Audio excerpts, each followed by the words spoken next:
Welcome to the gardening tutor.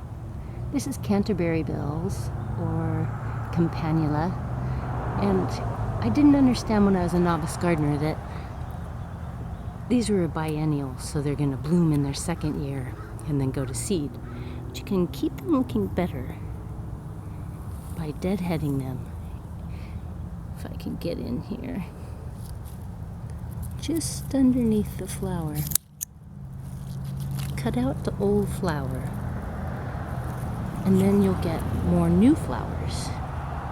And at some point you can let it go to seed. And then those seeds will germinate next year.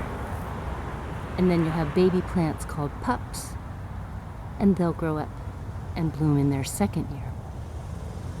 It's called a biennial. Thanks for stopping by.